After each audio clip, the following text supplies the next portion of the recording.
Hey guys, so I said in one of my vlogs that I wanted to make a video for you guys kind of talking about how I save money being a family of 6, because I know a lot of people in 2016, including myself, are looking for great ways to save money and to get ahead, and you know, everybody has all these great goals for this year, and I really hope that this is the year. I really do.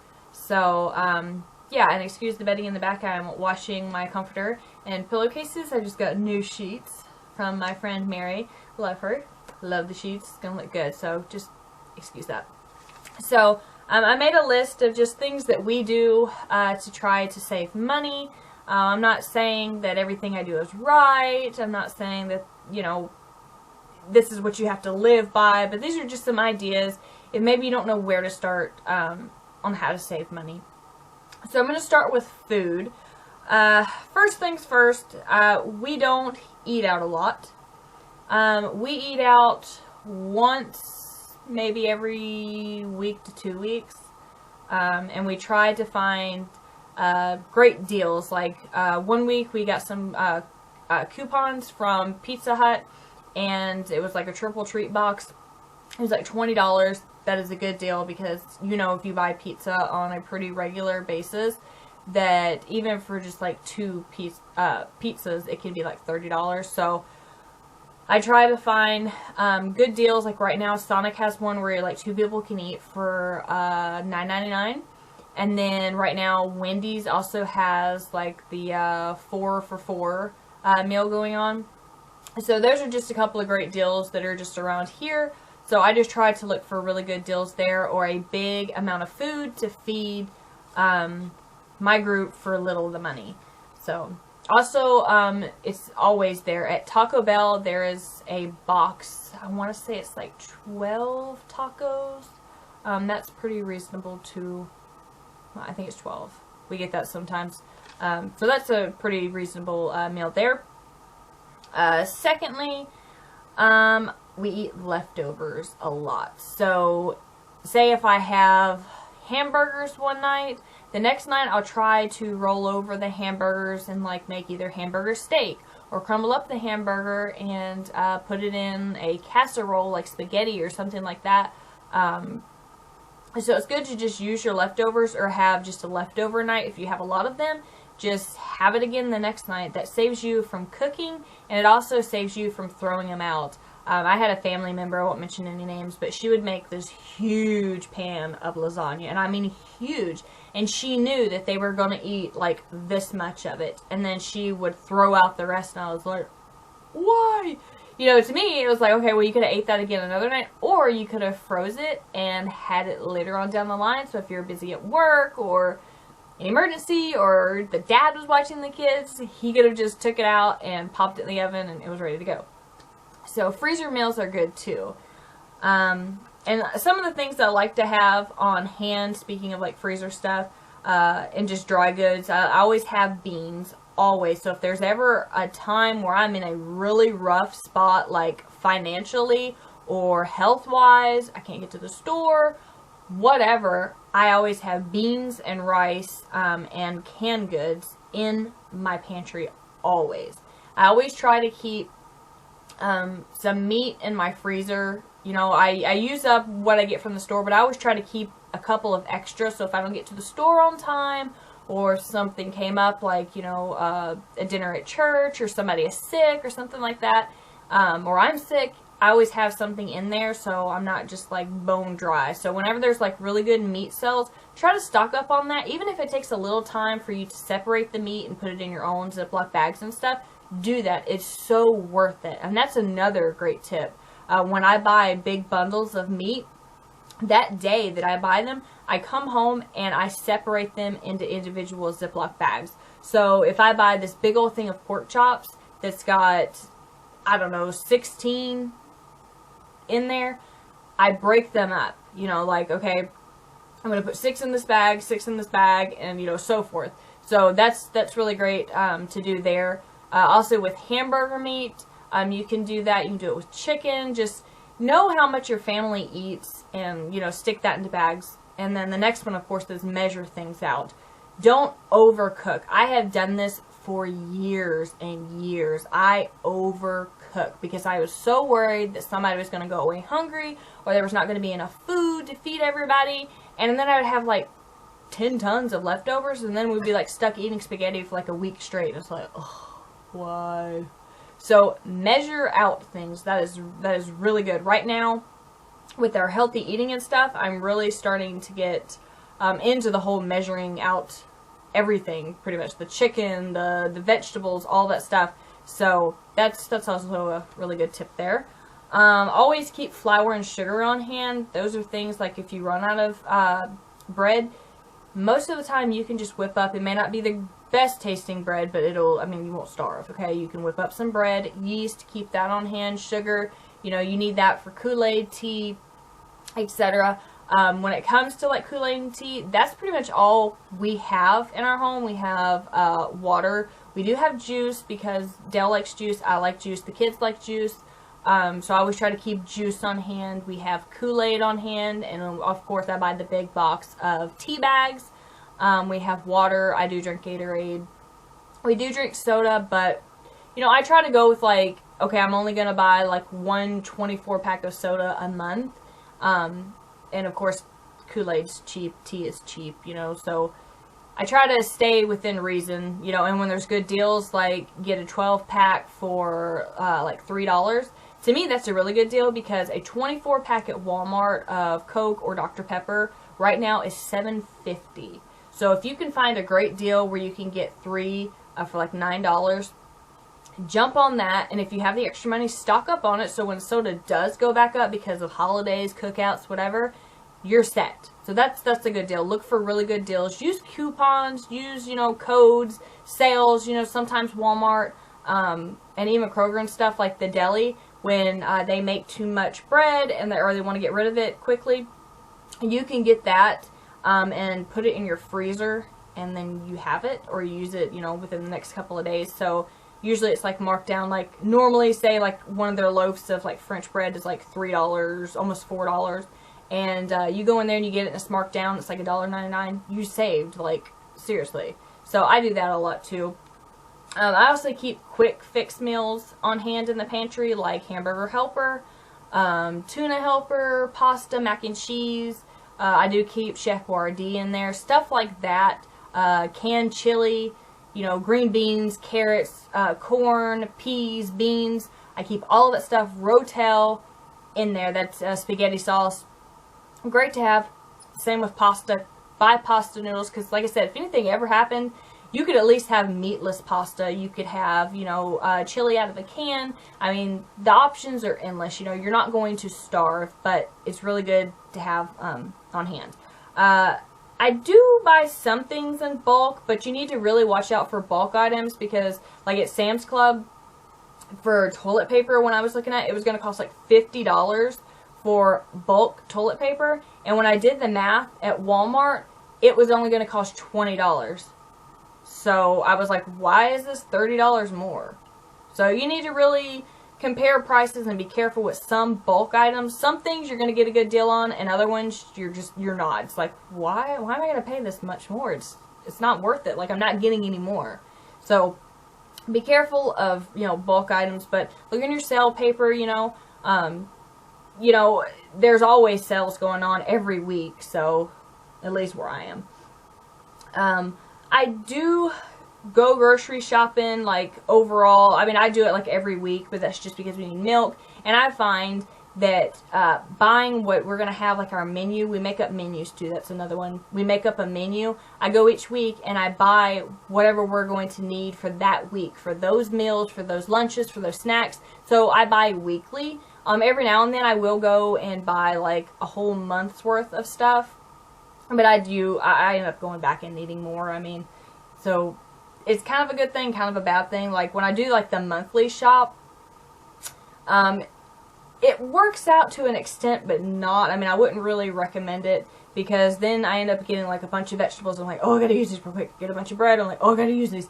I have no room in my fridge. It's just like, I would recommend just doing weekly shopping and making menus so you know what you're going to have and you don't overspend. And then everything is nice and fresh if you get vegetables, fruit, etc.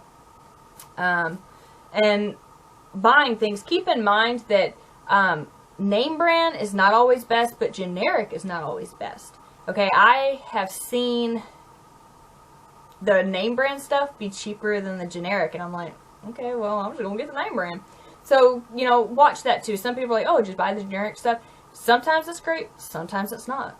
So, keep a lookout for that.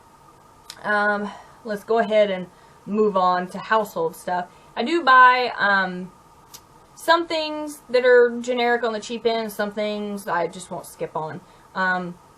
Like shampoo, because we do go through shampoo quite a bit for everybody's hair. I do buy cheaper shampoo, like the VO5 shampoo and the conditioner.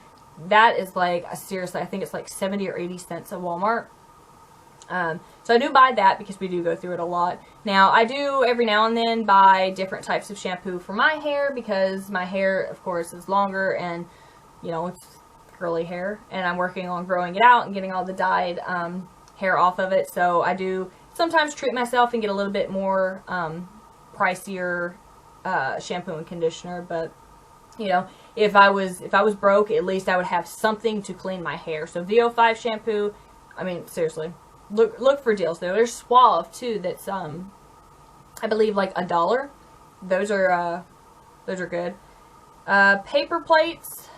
I use paper plates and paper napkins. That saves on water, cleanup, dish tabs, dish soap, etc. I'm not ashamed to say I use paper plates or paper napkins. I've used them my whole entire life and ain't hurt me. That's a great way to save. On like washing dishes and stuff, especially when you have kids and they want to use up like 12-man cups. Toothpaste. If you had to, you could go with like dollar toothpaste. That's fine. I use Crest and it's like $2.97. It's the whitening one. But I've used the dollar toothpaste my whole life. The kids have Colgate dollar toothpaste. I get them individual ones for their individual hygiene care packs. So I do that a lot every now and then. I'll get like the Crest, but I buy bulk toothbrushes. So you go to like Dollar Tree or Dollar General, and they have toothbrushes generally anywhere from like 4 to 6 in a pack for $1.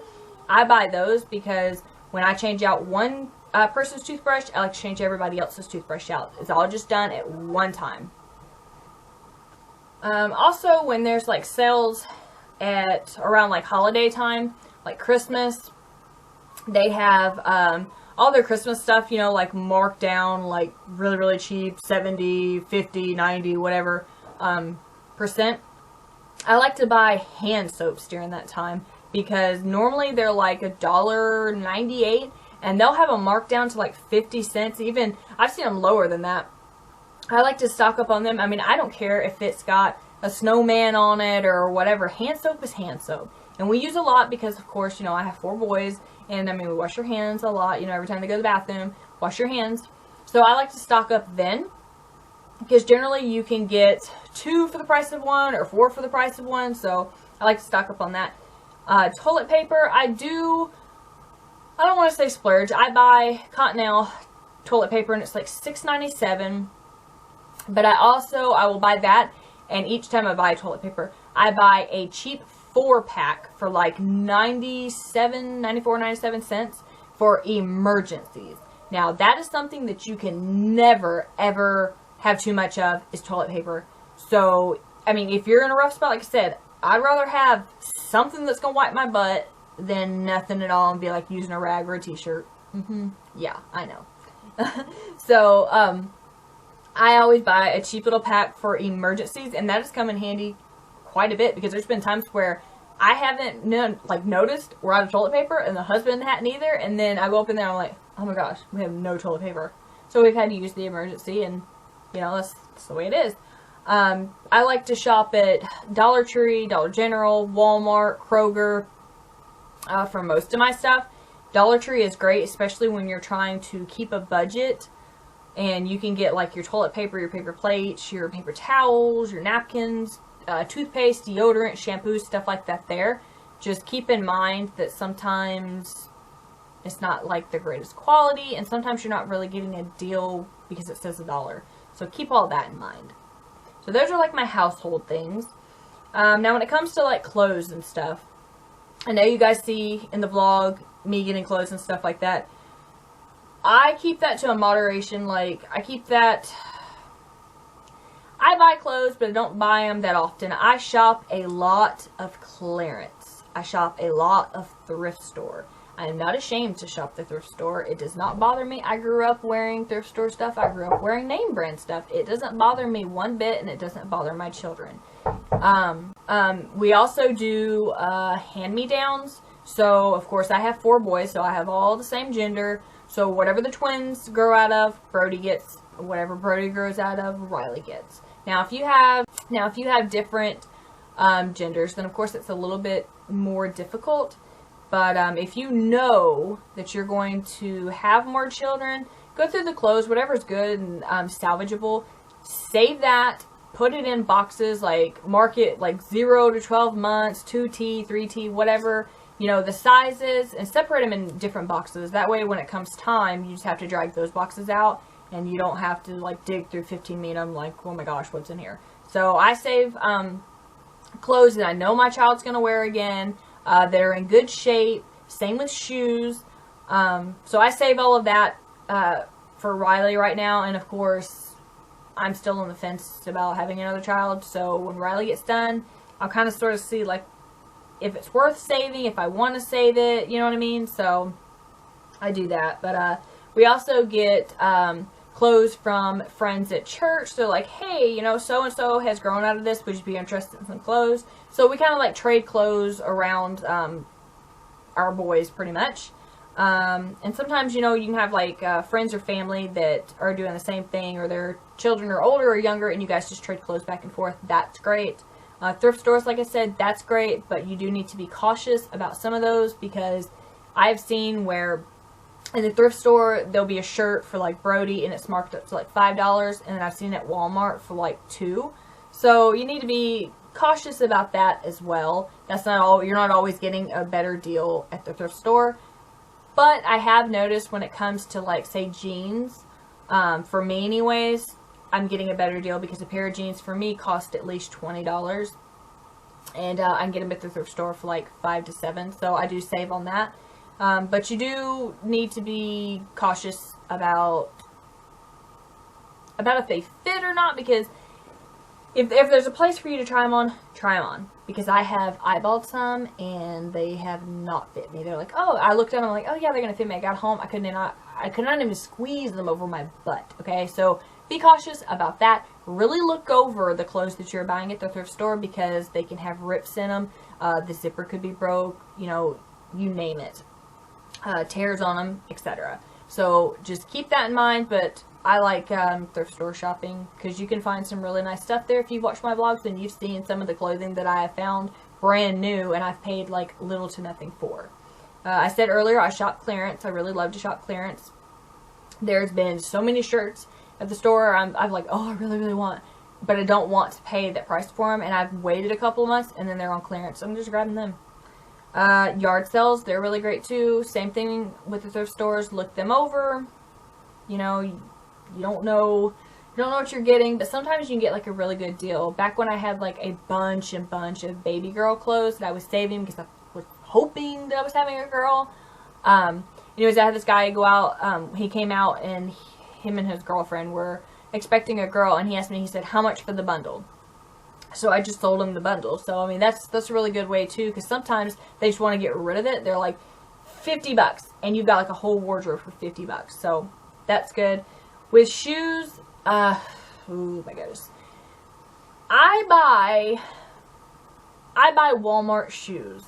Okay, when I was growing up, I wore Nike, Adidas, you know, you name it. But I found as an adult, and having, you know, multiple children, that name brand is not always better. For one, my kids' feet grow really, really quickly. Okay. For two, they can change them after 6 months, which is pretty much when we have to buy shoes. They're left. Let's say, okay, I pay about $15 to $20 for a pair of shoes at Walmart, and anything that you're going to get this name brand is going to be at least $60, $70, or $80, if not more. So I can get them I can get 2 kids 2 pairs of shoes a year for what I want to pay for that one. You understand what I'm saying? Like, sorry, yeah, I'm like I'm like all over the place here, but I'm trying to do this in a hurry. But I buy shoes from Walmart because in about 6 months they've grown out of those, or they need more shoes. So I just buy that. I mean, and I try to get the ones that are on sale. They'll have shoes that are on clearance, and if I know that Riley or Brody or even the twins are going to be coming up into that size very soon and they're on clearance, I'll buy them and I'll stick them back. So that's a good tip there. When it comes to like personal hygiene stuff like haircuts, I cut everyone's hair in the house except mine. I used to cut my own bangs, but now my hands are just too shaky, and I just don't trust myself to cut my hair. So what I have actually done is stop dyeing my hair, because when I would go to the hair salon, it would cost me $120 to get my hair done, and I was in there like over 2 hours. I don't know, it just took forever because my hair was so long, but I actually stopped dyeing my hair. I'm letting my natural hair color grow out, and that's saved. I get my hair done probably like 2 or 3 times a year, so I'm saving money there. But now I just got to worry about going in and getting haircuts. I don't have to worry about the dye job and anything like that, and I can go in more, more often. With boy haircuts, it is really easy. There's a lot of videos and stuff that you can watch on YouTube. There's Pinterest, all that stuff. I mean, there's ways to cut your kid's hair. Generally, when I give them a basic haircut, but generally when I'm trying to do something a little bit different, I'll go and like Google it or watch something on YouTube, and I'll just go from there. I have botched their hair a few times, but it's kind of a live and learn thing.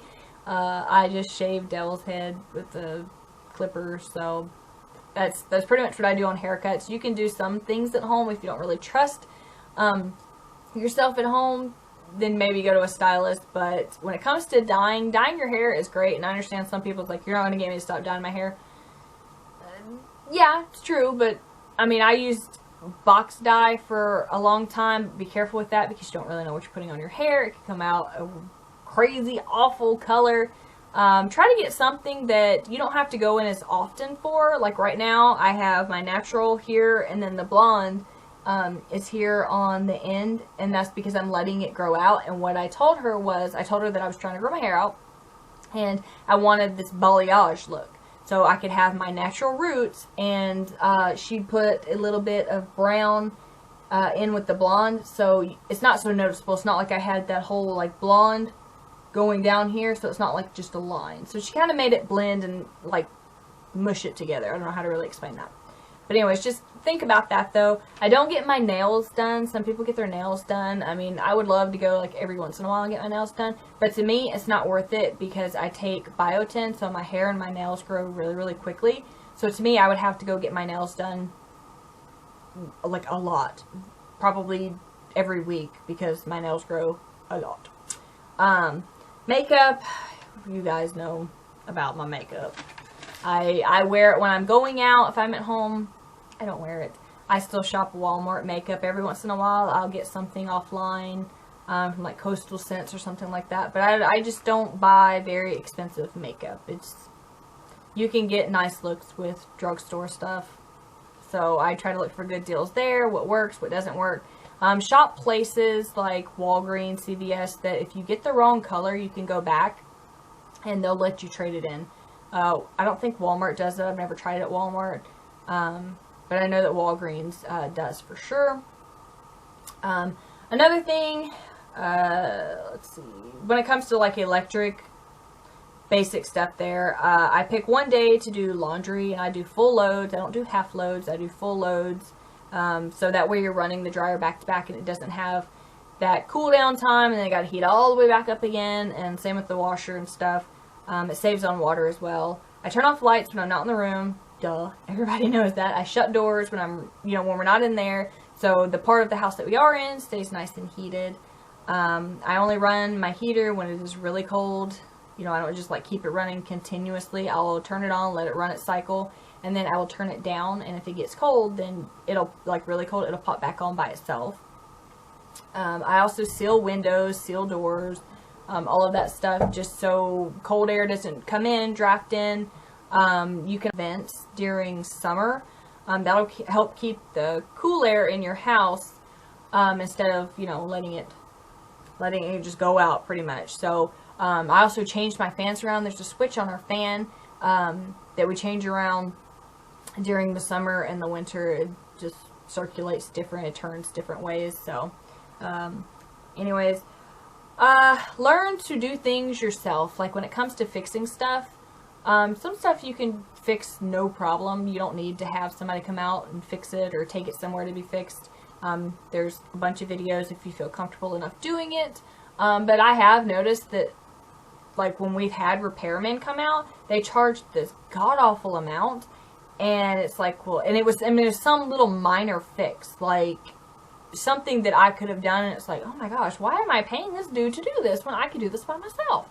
So, learn to do some things, like, on yourself, you know, by yourself. Now, big projects, obviously, don't, like, try to, like, whole rewire your house, or, like, you know, some washing machines and stuff you can fix, and some people just can't. I mean, I don't think I could. Dale, he could probably do that. Or the dryer, yeah. I reuse stuff, I recycle. You guys obviously watch my vlogs. You see me reuse coffee containers for, like, flour, for sugar. You know, learn to reuse stuff like that. Just find different uses for it. Cans can be pen holders. You know, I mean, just, you name it. And another thing to help bring in business, or would help bring in money, would be trying to start maybe a little side business. If you were good at painting, maybe on the weekends or whenever, you know, you could go and you could paint. If you paint pictures, maybe you could paint them and sell them on Etsy. If you do just any kind of like little crafts, if you sew, if you knit, just something that you're really good at, maybe you could try to do that on the side and sell it and make a little bit of money. I would love to do that. If you love to garden and you have the land and that time, maybe you could have a garden, and then you could go and have a little fruit or vegetable stand and sell that for extra money. That also plays into saving money with food, is having a garden, but you do need to put it up, can it, all that stuff properly. Don't just leave it on your counter. I had a woman that I grew up with, she had a huge garden, and she would pick the stuff and it would just sit in baskets and just mold, throw away, and it was like, what a waste, you know, what a waste. So, just pick something that you're good at, and I mean like really good at, and make that, do that, paint that, whatever, and try to sell that for a little bit of extra money. Like, I seem to be pretty good at refurbishing furniture, making little things like these lamps behind me, which is just a tall mason jar. They were not really expensive to make. I only had to buy, I bought a case of jars, so I bought like 6 jars. I believe it was like $12. And then I bought the shade, which, you know, there are some places like thrift stores and stuff have loads of shades that you can get and you can always recover. Even if you have just the bones of a shade, you can recover it. And I got the little kit in there. I don't remember how much you paid for that, but I got that at Lowe's. But anyways, it was real simple to make. So instead of going to the store and paying like $30 for a lamp, and then having to get the shade, which is probably an extra 10, so like $40. You know, I made it for super cheap, and I've got 4 of the bottoms left over. So I mean, just think about things like that too. I mean, if that makes any sense to anybody. I don't know if any of this makes any sense to anybody, but instead of just going out and purchasing something right off the bat, maybe look around and see if you can do it yourself. Little DIY, and I find doing it yourself is not only relaxing, but you can make it into what you envision. So if you have a certain look you're going for, decor, whatever, that way if you're going for a certain look, you can really achieve that, and it's unique, it's one of a kind. You didn't, you know, buy this from a store, you didn't, necessarily copy it. Not everybody in the grandma has it. You know what I mean? So you can really make it your own. And that's what I love about it. I love doing it. I love when people come over to be like, I made this, or when they say, oh, that's so neat. I love to be able to say, yeah, I did that. Thank you. Yeah, so I like DIY stuff if you haven't noticed by now. But anyways, I think that is all the tips though. But that's how we save money and kind of sort of how we function on a one income household. So I hope this helped. If you guys have any tips or tricks how you guys save money, let me know in the comments below. I know this is a really long video, but I try to cover everything that I could, so I wouldn't have to break it up and do like 12 million videos on everything. But these are just the things that I come up with. I know there's a lot more, but I can't think of every little thing that I do to save money, obviously, you know. Yeah, so, but I hope this helps somebody, and don't forget to like and leave a comment, and I will see you guys in my next video. Bye, guys.